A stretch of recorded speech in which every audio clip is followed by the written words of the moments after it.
ক্ষমতা না জনতা? আপনি অবশ্যই জনতা, অবশ্যই আমরা জনতা। আমরা ক্ষমতার কথা আমাদের নেতা বলেন নাই। দেশ পরিচালনার দায়িত্ব যদি পাই, দেশ পরিচালনার একটা জিনিস, ক্ষমতায় ছিল শেখ হাসিনা, ক্ষমতায় ছিলেন শেখ হাসিনা, আওয়ামী লীগের দূষররা ক্ষমতায় ছিলেন। এরপরে যে সরকারি আসবেন, আমি মনে করি তারা ক্ষমতায় আসবেন না, তারা দেশ পরিচালনার দায়িত্বে আসবেন, সৎ মানসিকতা নিয়ে আসবেন, দেশের মানুষের কল্যাণের জন্য আসবেন।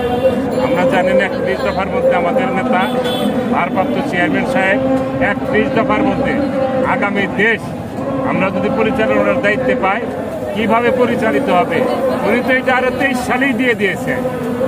23 সালে আমরা বিভিন্ন জায়গায় প্রচার করেছি, লিফলেট করেছি। আজকে এই বিষয়গুলোকে নিয়েই সংস্কার শুরু হয়েছে।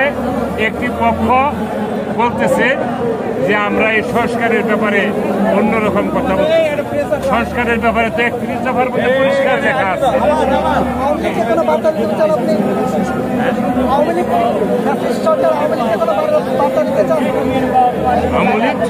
লীগকে তো বার্তা দেওয়ার প্রশ্নই ওঠে না।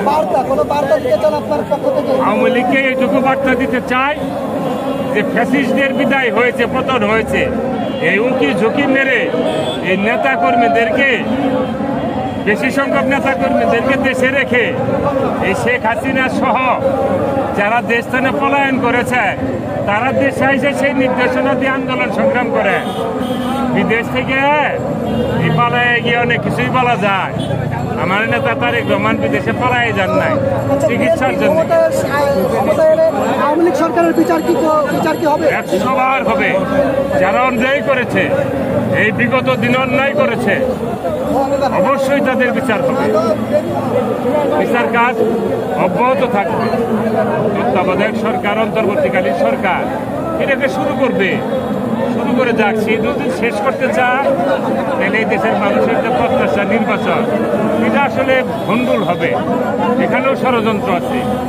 সামান্য কয়েকজন আছে যে নির্বাচনকে বিলম্বিত করে ওনাদের ক্ষমতাকে মানুষের সামনে উপস্থাপন করতে চায়। ইতিমধ্যে এই দেশের মানুষ বুঝতে পেরেছে যে আসলে এই দেশ কাদের কাছে নিরাপদ, কাদের কাছে নিরাপদ। আমরা মনে করি জিয়া পরিবার, বিএনপি পরিবার এই দেশের মানুষের জন্য যেভাবে রাজনীতি করে কল্যাণের জন্য, বিএনপির কাছেই এই দেশের রাজনীতি, এই দেশ নিরাপদ বলে আমি বিশ্বাস করি।